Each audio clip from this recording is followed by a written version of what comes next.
चलो। Good evening. आज का हमारा टॉपिक है समास।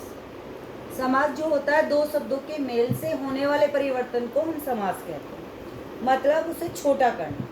जो बड़े शब्द होते हैं उन्हें हम छोटा करके लिख लेते हैं, जो फैले हुए थे। जैसे कि राजपुत्र, ये क्या होता है जब हम इसे समास विग्रह करते हैं इसमें, तो राजा का पुत्र लिखते हैं तो ये बड़ा हो गया, तो राजपुत्र हो गया, तो इसमें सारी बात एक ही शब्द में कह दी गई है।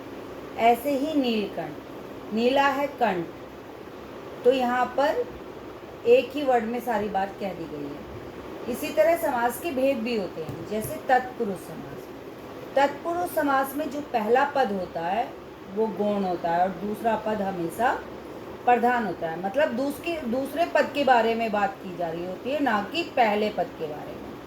जैसे राजपुत्र, हम राजा की बात नहीं कर रहे हैं, हम उसके पुत्र की बात कर रहे हैं। जैसे युद्ध क्षेत्र, हम युद्ध की बात नहीं कर रहे हैं, वहाँ के क्षेत्र की बात कर रहे हैं। तो ये हमारा क्या हो जाता है, तत्पुरुष। इसमें हमेशा दूसरा पद प्रधान होता है, मतलब दूसरा जो शब्द होता है। जैसे ये पुत्र, जैसे कि क्षेत्र।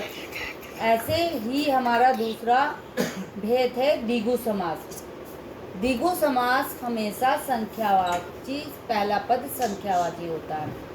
क्या होता है, द्विगु समास में पहला पद हमेशा संख्यावाची होता है और समूह बोधक होता है। जैसे चौराहा, चार राहों का समूह। ऐसे ही हमारा तीसरा भेद है बहुव्रीहि समास। बहुव्रीहि समास में ना पहला पद प्रधान होता है ना दूसरा पद प्रधान होता है, इसमें कोई तीसरा ही पद निकल के आता है।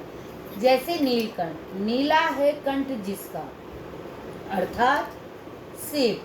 तो ये हमारा हो गया बहुव्रीहि समास। अब हम इसके चौथे भेद पे आ जाते हैं, अव्ययी भाव समास। अव्ययी भाव समास में पहला पद हमेशा अव्यय या उपसर्ग होगा। अव्यय वो शब्द होते हैं जिनमें कभी कोई परिवर्तन नहीं किया जा सकता, वो हमेशा लिंग या काल के कारण उनमें कोई परिवर्तन नहीं रहता, वो हमेशा एज इट इज रहते हैं, जिन्हें हम क्रिया विशेषण भी कहते हैं। अब हमारा नेक्स्ट है द्वंद्व समास। द्वंद्व समास हमेशा, द्वंद्व मतलब युद्ध, आप द्वंद्व का मतलब समझ गए होगे, लड़ाई। तो इसमें हमेशा पहचानने का तरीका है कि इसमें विलोम शब्द होते हैं, ना पहला पद प्रधान होता ना दूसरा पद प्रधान होता, दोनों पद समान होते हैं और दोनों पद विलोम होते हैं। जैसे भाई बहन, जैसे मोटा पतला। और इनमें दूसरा तरीका ये है पहचानने का, जो ये इसमें बीच में योजक चिन्ह लगा हुआ है, इससे भी हम पहचान सकते हैं। योजक चिन्ह लगा हुआ है वो ही द्वंद्व समास कहलाता है। अब सबसे अंतिम समास हमारा कर्णधारीय समास। कर्णधारीय समास, इसमें विशेषण विशेष्य होता है, उपमेय उपमेय होता है।